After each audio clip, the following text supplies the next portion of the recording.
Our trip into the past begins on a San Francisco streetcar built in 1895.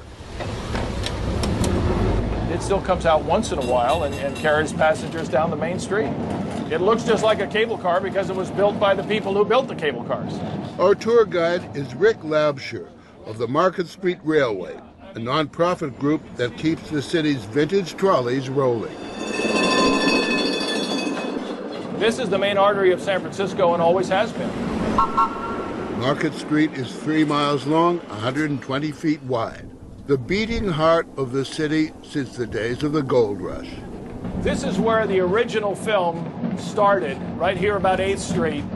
Right here is where the past comes alive, thanks to a camera mounted on the front of a cable car a century ago, catching glimpses of fashion, faces, and the helter-skelter of city traffic, horses, trolley cars, and that new devil's own invention, the motor car. You can see when people turn to look at the camera, it was really the shock of the new. Can you imagine? Here comes this contraption down the street with these guys hand-cranking this camera furiously. Others had made films of San Francisco starting in the 1890s, but this cameraman had the good sense to simply turn it on and leave it on.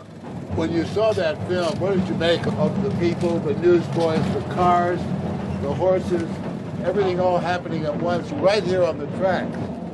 Yeah, I mean, you can see that people would circulate wildly, and they're just kind of wandering across the street. You have these huge drays led by teamsters with 4, sometimes 8 horses hauling along.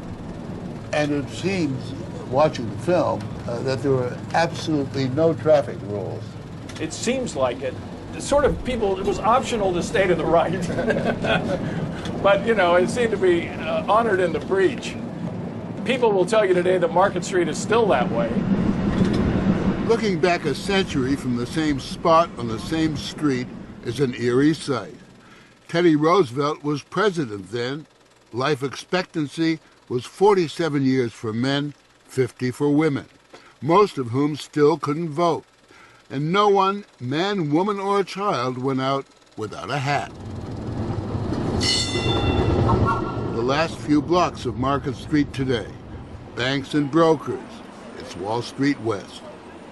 A century ago, the wholesale district offering coffee, tea, and spices, a time when a decent salary was $400 a year, a time reborn on film.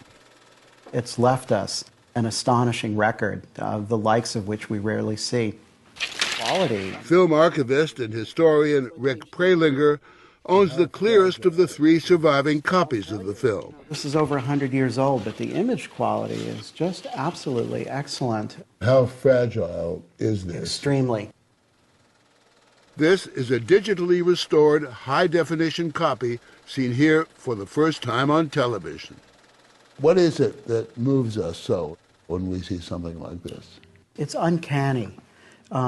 First off, to see something that's so old, and almost an alternate universe, really.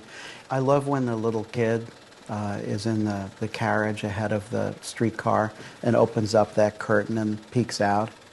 And then at the very, very end, the streetcar turns around and you have a glimpse of newsboys looking at the camera and waving just for a few frames. It dazzles audiences. People applaud this film. It ends here, at the Ferry Building on San Francisco Bay. The movie is a small gem about a much larger gem, this magnificent city on the hills. But it's more even than that. It's a mystery quite literally ripped, as they say, from the headlines of the past.